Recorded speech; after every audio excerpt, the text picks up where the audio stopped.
بسم اللہ الرحمن الرحیم۔ ریاست مدینہ کا صحیح تصور، ریاست مدینہ سے مراد ہے حضور صلی اللہ علیہ وسلم کا دیا ہوا نظام۔ ریاست مدینہ سے یہ مراد ہے جو آقا علیہ السلام نے اپنی حیات مبارکہ میں قائم کیا اور رکھا۔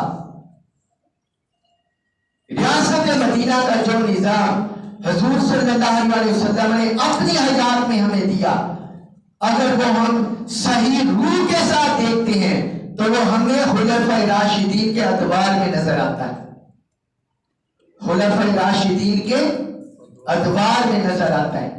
ریاست مدینہ کا صحیح تصور، حضور صلی اللہ علیہ وسلم کا دیا ہوا نظام۔ تو چند گوشے آج آپ کے سامنے گوش گزار کریں گے کہ انہوں نے حضرت عثمان غنی رضی اللہ عنہ نے مدینہ طیبہ کو فلاحی مثالی ریاست بنانے کے لیے کیا کیا اقدامات کیے، انتظامی طور پر، رفاہی طور پر، عسکری طور پر، معاشی طور پر، معاشرتی اور سماجی طور پر، اور عدل و انصاف کے طور پر آپ نے کیا کیا اقدامات کیے۔ جس وقت حضرت عثمان غنی رضی اللہ عنہ مسند خلافت پر بیٹھے تو سیدنا عمر فاروق رضی اللہ عنہ کی شہادت کے ساتھ بہت سے فتنے مختلف علاقوں میں پیدا ہو گئے تھے، کئی فتنوں نے سر اٹھا لیا۔ یہ مصر اور اسکندریہ، وہاں کے رومیوں نے بغاوت برپا کر دی، کیسر روم اسکندریہ پر چڑھ آیا، اس نے فوج کشی کر دی۔ پھر خراسان، آذربائیجان، آرمینیا، وہاں کے علاقوں نے انہوں نے کہا کہ ہم اسلامی ریاست کے تحت نہیں ہیں، وہاں کے فتنے پیدا ہوں گے۔ حضرت عثمان غنی رضی اللہ عنہ نے اپنی خلافت میں سب سے پہلے اس بغاوت کا سر کچلا، انہوں نے بغاوت کا سر کچلا۔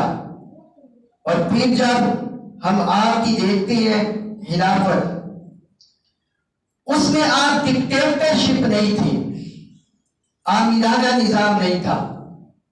یہ اسلام کی روح ہے جو ہمیں قرآن نے بھی سکھائی ہے، وَأَمْرُهُ شُورَى بَيْنَهُمْ، کہ مسلمانوں کو جو درمیانی معاملہ ہے، باہم معاملات ہیں، یہ آپس میں مشاورت سے طے ہوتے ہیں۔ اور یہی سنت حضور صلی اللہ علیہ وسلم نے اپنی حیات مبارکہ سے دی۔ آپ بھی اہم مواقع پر، اہم معاملات پر اپنے صحابہ کرام سے مشورہ کیا کرتے، اور یہی سیرت ہمیں سیدنا عثمان غنی رضی اللہ عنہ سے ملتی ہے۔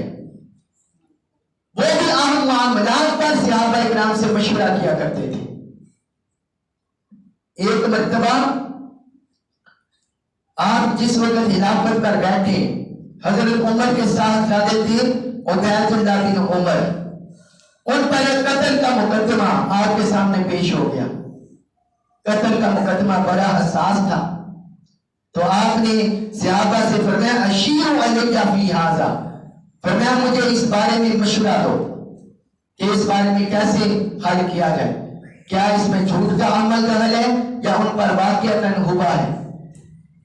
تو انہوں نے مشورہ کیا مجلس شورا سے، حضرت عثمان غنی رضی اللہ عنہ نے بعض معاملات پر آپ گورنروں کو بھی مشاورت میں شامل کرتے تھے، مختلف علاقوں کے گورنروں کو بھی مشاورت میں شامل کرتے تھے۔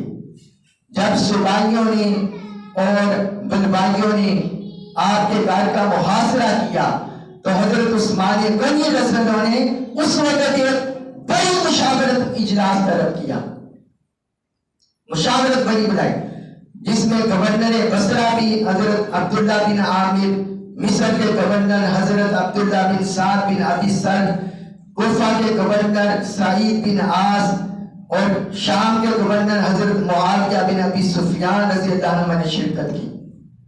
ان سب گورنرز کو آپ نے بلا لیا کہ ان بلوائیوں کے خلاف کیا اقدام اٹھانا چاہیے، اور ان سے کہا اشیروا علیہ، مجھے اس بارے میں مشورہ دو۔ آپ اسے اندازہ کریں، اس سے ہمیں پتہ چلے گا کہ جو اسلام پھیلا اس کے پیچھے سنہرے اصول کون سے تھے۔ خلفائے راشدین کی کیا کردار تھا، کیا سیرت تھی اور کیا عمل، کیا تعلیمات تھی. ہمارے پاکستان میں اور دیگر اسلامی ممالک میں دیکھیں، یہاں حساس مسئلوں پر شورا ہی نہیں بلائی جاتی، مشاورت ہی نہیں ہوتی. کبھی کوئی ادارہ فیصلہ کر دیتا ہے، کبھی کوئی حکومت فیصلہ اپنی منمانی سے کر دیتی ہے، جس وجہ سے بڑے فتنے پیدا ہوتے ہیں. اور بعض اوقات جب مشاورت کسی فائنل نتیجے پر پہنچتی ہے تو اس پر عمل نہیں کیا جاتا، اس مشاورت پر عمل نہیں کیا جاتا. یہ بہت سے فتنے پیدا ہوتے ہیں. پھر اسی طرح جب حتیٰ کہ آپ اسی مشورے کے عمل میں بعض اوقات دوسرے علاقوں میں وفود بھی بھیجتے، دوسرے علاقوں کے حالات پتہ کرنے کے لیے آپ وفود بھی بھیجا کرتے. جب آپ کو آپ کی جو خلافت کے آخری سالوں میں جب یہ مختلف علاقوں میں فتنوں کی خبر ملی تو آپ نے مختلف وفود بھیجے. 35 ہجری میں محمد بن مسلمہ کو کوفہ بھیجا، حضرت اسامہ بن زید کو بصرہ بھیجا، حضرت عمار بن یاسر کو مصر، حضرت عبداللہ بن عمر کو شام میں بھیجا، اور باقی دیگر اور افراد کو مختلف علاقوں میں بھجوایا تاکہ وہاں کے حالات کی جنرل رپورٹ آپ کر دیں. اور انہوں نے آ کر آپ کو رپورٹ دی. انہوں نے کہا ما انکرنا شیئا، ہم نے کوئی ایسی چیز بری بات نہیں دیکھی. یعنی جس طرح بعض لوگوں نے آپ کے مدینہ طیبہ میں آ کر طرح طرح کے افواہیں پھیلانا شروع کر دی، تو ان سارے وفود نے آ کر خبر دی کہ ہم نے کوئی ایسی برائی نہیں دیکھی.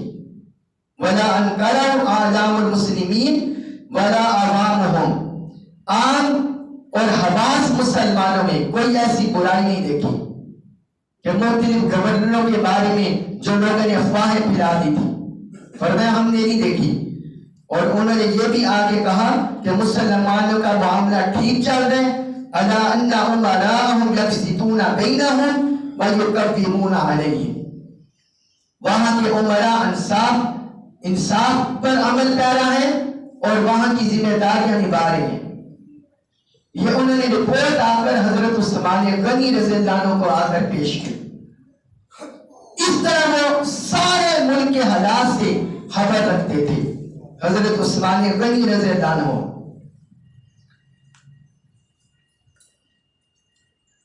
اب آپ یہ بھی یاد رکھیے کہ حضرت عثمان غنی رضی اللہ عنہ جس طرح اسلام میں مشاورت کا قانون ہے، اسی طرح اسلام میں جو اپنے ماتحت احباب ہوتے ہیں، ذمہ دار ہوتی ہیں، نگہبان ہوتی ہیں، ان کے اقتصاد کی ذمہ داری بھی اسلام نے حاکم وقت کو دی ہوئی ہے. حکمران وقت کو یہ ذمہ داری دی ہوئی ہے اور ان کا یہ منصب دیا ہوا ہے کہ وہ جہاں دیکھیں امانت اور دیانت سے، اس میں کسی کی دشمنی نہ ہو، عداوت نہ ہو، امانت اور دیانت سے اگر کسی گورنر کے خلاف، وزیر اعلیٰ کے خلاف یا کسی اور اعلیٰ عہدیدار کے خلاف اس کے سامنے شہادتیں پیش ہو تو پھر اسلامی حاکم حکمران کے پاس یہ اختیار ہے کہ وہ اس پر قدم اٹھائے، اس کے خلاف قدم اٹھائے. جس طرح یہ بیوروکریسی آج کل چلتی ہے، تو اسلامی حکمران کے پاس یہ اختیار ہوتا ہے. حضرت عثمان غنی رضی اللہ عنہ کے پاس کوفہ کے گورنر تھے ولید بن عقبہ. ان کے بارے میں رپورٹ آئی، کسی نے ان کے خلاف رپورٹ کی کہ انہوں نے شراب نوشی کی ہے، اور پھر ان کے خلاف گواہ بھی پیش ہوئے. حضرت عثمان غنی رضی اللہ عنہ جب گواہیاں بھی ہو گئی تو آپ نے سیدنا علی المرتضیٰ مولا علی شیر خدا، آپ نے انہیں حکم فرمایا کہ انہیں کوڑے لگائے جائیں. اور صحیح بخاری میں روایت ہے کہ ولید بن عقبہ کو 40 کوڑے لگائے گئے، اور بعض روایات میں 80 کوڑوں کو بھی ملتی ہے سزا. آپ یہ دیکھیں کوفہ کے گورنر کو حضرت عثمان غنی رضی اللہ عنہ نے کوڑے گلے لگوائی. ہماری آج کی عدالتیں تک یہ فیصلہ نہیں کر سکتی. باقی تو نیچے نے کسی نے کیا کرنا ہے, حکمران نے کسی نے کیا کرنا ہے. یہاں سب ایک دوسرے کا مال کھا کر چلتے ہیں, مال لے کر چلتے ہیں, مال کھا کر چلتے ہیں, ایک دوسرے کا تحفظ کرتے ہیں. ریاست مدینہ اس وقت کوئی بھی خطہ بنے گا, چاہے وہ پاکستان ہو یا کوئی اور اسلامی مملکت, جب عدل و انصاف کے کما حقوق تقاضوں کو پورا کیا جائے گا. حتیٰ کہ ایک ملتا ہے حضرت سعد بن ابی وقاص رضی اللہ عنہ کے بارے میں, اور حضرت سعد بن ابی وقاص رضی اللہ عنہ وہ صحابی تھے جو عشرہ مبشرہ میں شامل تھے, اور جن کے بارے میں آتا ہے کہ سب سے پہلے انہوں نے کسی کافر کا خون بہایا. اور ان کے بارے میں آتا ہے کہ وہ صحابی ہیں جن کے بارے میں حضور صلی اللہ علیہ وسلم نے غزوہ احد کے بارے میں فرمایا, ارمی فدا کا ابی و امی, ایسا تیر چلاؤ میرے ماں باپ تم پر فدا. حضرت سعد بن ابی وقاص رضی اللہ عنہ, انہوں نے کسی دور میں کوفہ کے خزانچی تھے حضرت عبداللہ بن مسعود رضی اللہ عنہ, ان سے کچھ قرض لیا. جب انہوں نے تقاضا کیا کہ یہ واپس کرو, ان کے درمیان چپکلش ہو گئی, باہم نوک جھونک ہوئی. یہ معاملہ حضرت عثمان غنی رضی اللہ عنہ کے پاس پہنچا. جب انہیں پتا چلا, معاملے کی چھان بین ہوئی, تو پتا چلا حضرت سعد بن ابی وقاص کا موقف غلط ہے. کتنے بڑے صحابہ تھے آپ اندازہ کریں, لیکن حضرت عثمان غنی رضی اللہ عنہ نے, جو حضور صلی اللہ علیہ وسلم نے اپنی سیدہ شہزادی کے بارے میں فرمایا, جب کسی خاتون نے چوری کی تھی, فرمایا اگر اس کی جگہ میری بیٹی فاطمہ بھی ہوتی میں اس کا بھی ہاتھ کاٹ دیتا. حضرت عثمان غنی رضی اللہ عنہ نے اپنی حضور صلی اللہ علیہ وسلم کی سیرت پر چلتے ہوئے, آقا علیہ السلام کی سیرت پر چلتے ہوئے اس کا لحاظ نہیں کیا کہ یہ کتنے مرتبے پر ہیں اور ان کا کیا منصب ہے. انہوں نے حضرت سعد بن ابی وقاص رضی اللہ عنہ کو معذور کر دیا. یہ عدل و انصاف تھا سیدنا عثمان غنی رضی اللہ عنہ میں. وہ کسی بھی بیوروکریسی کا اس حوالے سے کوئی بھی جتنے منصب پر ہو, چاہے کسی کا کوئی اعلیٰ حکومتی عہدہ ہو, عدل و انصاف, امانت و دیانت یہ خلفاء راشدین کے مد نظر ہوتی تھی. اس سے باہر کوئی بھی کام نہیں کرتے تھے. جو بھی عدل و انصاف کے معیار پر پورا کرتا اسے قبول کرتے, جو اس سے ہٹ جاتا تو وہ اسے نظر انداز کر دیتے اور عدل و انصاف کی بالادستی کرتے. یہ حضرت عثمان غنی رضی اللہ عنہ کی سیرت سے بھی ہمیں یہی پتہ چلتا ہے. اور پھر آپ نے اعلان کروایا ہوا تھا, آپ نے فرمایا ہوا تھا اپنی پوری سلطنت میں جو 10 لاکھ مربع میل سے بھی زیادہ پھیلی ہوئی تھی, پوری سلطنت میں اعلان کیا ہوا تھا اور فرمایا تھا کہ سارے گورنر حج کے دنوں میں پیش ہو, حج کے دنوں میں پیش ہو. اور فرمایا جس کو کسی گورنر سے شکایت ہو وہ بھی حج کے دنوں میں آئے, وہ بھی حج کے دنوں میں آئے. فَلْيُوَافِ الْمُوسَمْ فَلْيَأْخُذْ بِحَقِّهِ حَيْثُ كَانَ مِنِّي أَوْ مِنْ عَمَّارِي. اور کسی کا کوئی حق میری طرف ہو یا میرے گورنر کی طرف ہو, وہ مجھ سے اپنا حق لے لے. یہ آپ نے اعلان کیا ہوا تھا. اور تَصَدَّقُوا فَإِنَّ اللَّهَ يَجْزِي الْمُتَصَدِّقِينَ. اور اگر کوئی بندہ اپنا حق نہیں لینا چاہتا پھر وہ معاف کر دے, کیونکہ اللہ تعالیٰ معاف کرنے والوں کو بہترین بدلہ دیتا ہے. یہ حضرت عثمان غنی رضی اللہ عنہ نے اعلان کیا ہوا تھا تاکہ کسی شخص کو بھی کسی کے خلاف کوئی بھی پراپیگنڈا کرنے کی اجازت نہ ہو. اور پھر دیکھیے ان کے دور میں بیت المال کے محاصر میں بھی بے حد اضافہ ہو گیا. بیت المال کے محاصر میں بھی بے حد اضافہ ہوا، کیونکہ آپ کا دور حکومت حضرت عثمان غنی رضی اللہ عنہ نے جہاں چھوڑا ہوا تھا اس سے زیادہ پھیل گیا تھا، لہذا آپ نے عام لوگوں کے لیے رفاہی کاموں میں ویلفیئر امور میں بھی اضافہ کر دیا۔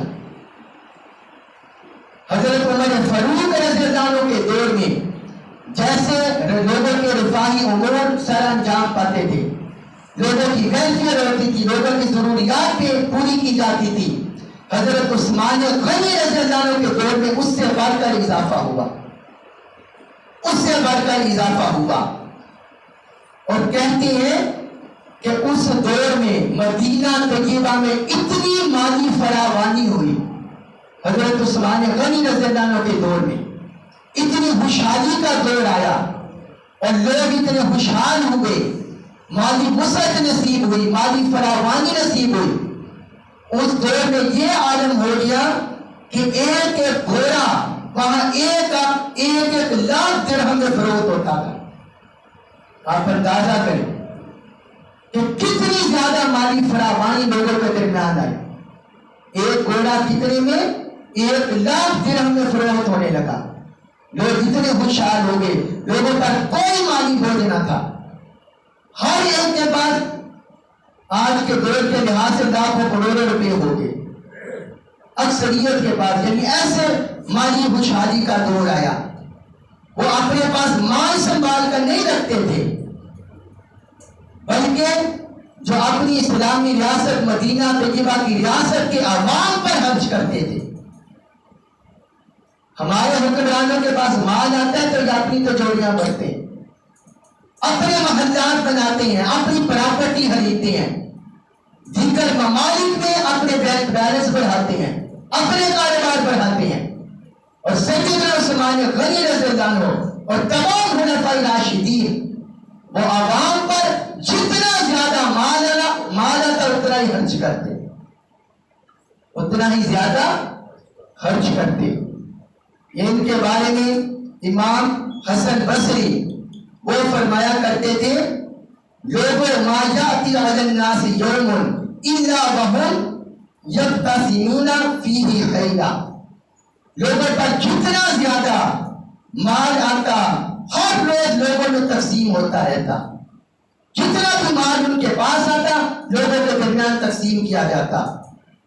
اور وہ کہتے ہیں ان کے دور میں حال کیا تھا تقسیم ہونے کا مال، جب ہر روز صبح ہوتی تو وہ لوگوں میں اعلان کرتے آؤ اپنے اپنے عطیات لے جاؤ، جو کسی کے تہائی کے عطیات ہیں آگے وصول کر لو۔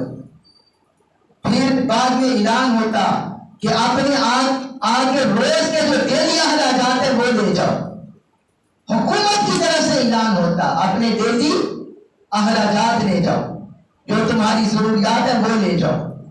اور پھر بعد میں اعلان ہوتا کہ جو تمہارے حصے کا گھی ہے، دودھ ہے، وہ آؤ آ کر وہ بھی لے جاؤ۔ آپ اندازہ کریں سیدنا عثمان غنی رضی اللہ عنہ کے دور حکومت میں، اور یہاں دیکھیں کیا حال ہوا ہے، مہنگائی سے عوام ہماری پس رہے، ہم پس رہے ہیں، اور کوئی پرسانے حال نہیں ہے، کوئی پوچھنے والا نہیں ہے، ہر کوئی اپنی منمانی کرتا پھر رہا ہے۔ تو وہاں اعلان ہوتا آؤ آ کر دودھ اور گھی بھی لے جاؤ، اور وہ کہتے ہیں کہ مملکت اسلامیہ میں رزق کے دریا بہہ رہے تھے۔ حضرت عثمان غنی رضی اللہ عنہ کے دور میں رزق کے دریا بہہ رہے تھے۔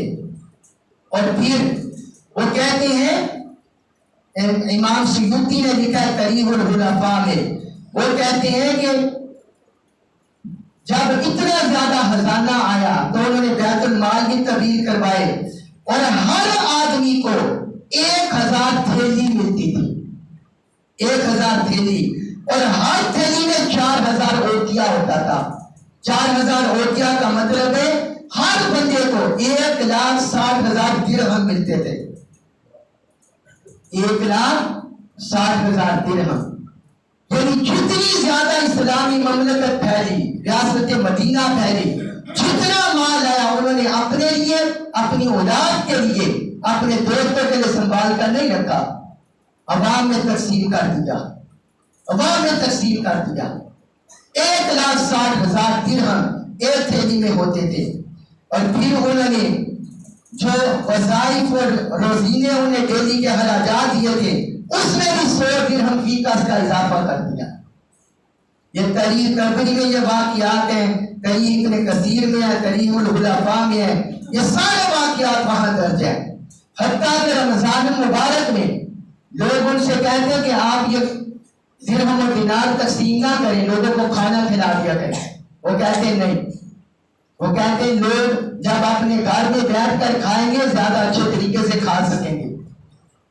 مگر اس کے باوجود ماہ رمضان المبارک میں انہوں نے دسترخوانوں کے جال بھی بچھا دیے، دسترخوانوں کے جال بچھا دیے۔ یہ تاریخ ابن کثیر میں لکھا ہے وَاتَّخَذَ سَمَاعًا فِي الْمَسْجِدِ عِيدًا لِلْمُتَعَبِّدِينَ وَالْمُعْتَكِفِينَ وَابْنَاءِ السَّبِيلِ وَالْفُقَرَاءِ وَالْمَسَاكِينِ۔ تو انہوں نے مساجد میں دسترخوان بچھا دیے، چٹائیاں رکھ دی تاکہ لوگ وہاں آ کر عبادت گزار، اعتکاف کرنے والے، مسافر، فقراء اور مساکین وہاں آ کر کھانا کھا سکیں۔ مسجدوں میں آ کر انہوں نے رمضان مبارک میں یہ جال بھی بچھا دیا سارا۔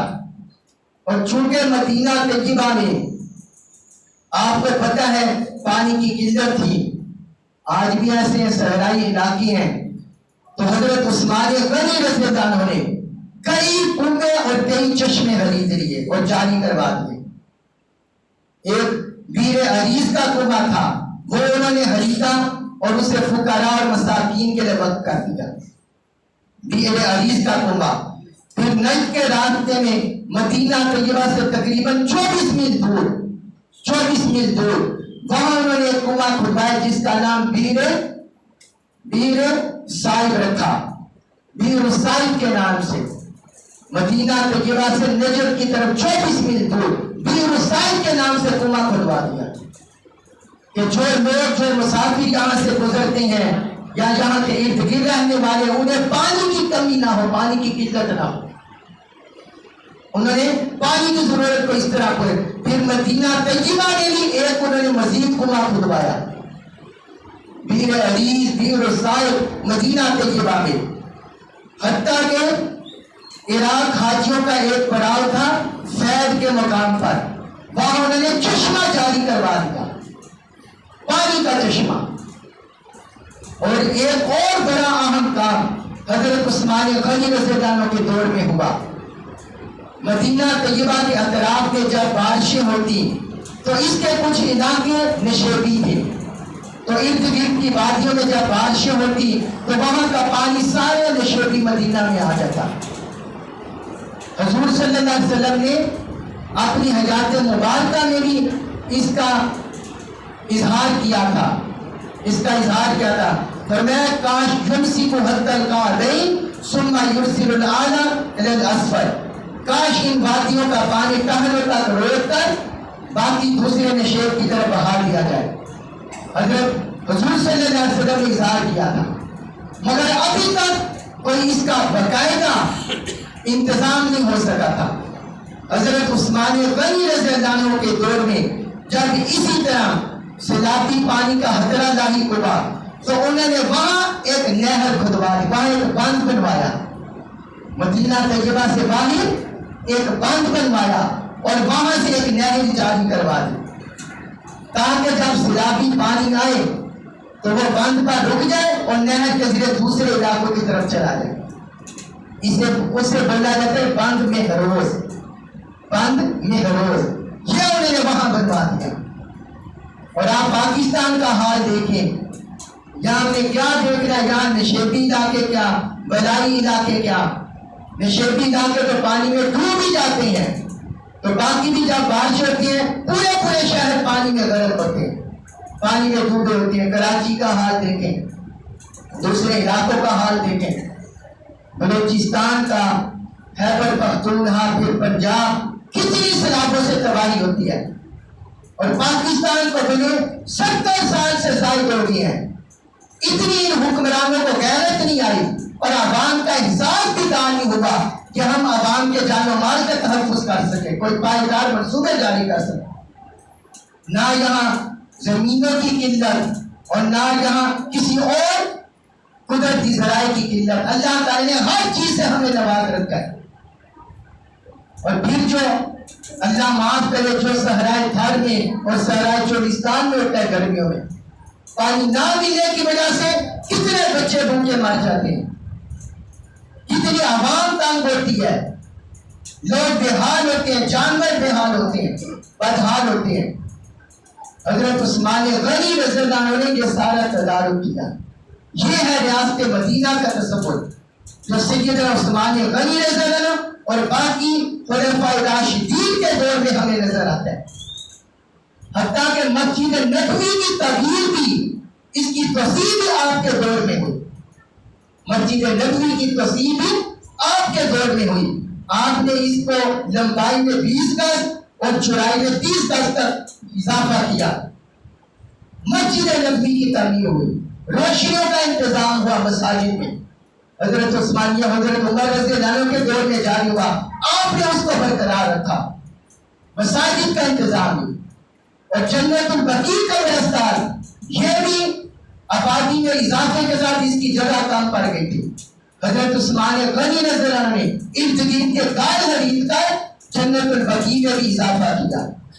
اس طرح وہ خیال رکھتے تھے عوام کی ضروریات کا, فلاحی کاموں کا, ہر طرف انتظامی حوالے سے, سیاسی حوالے سے, سماجی حوالے سے, عدل و انصاف کے لحاظ سے, ہر لحاظ سے انہوں نے اسلامی فلاحی ریاست کا بھرپور تصور پیش کیا. عملی طور پر اقدامات کر کے دکھائے.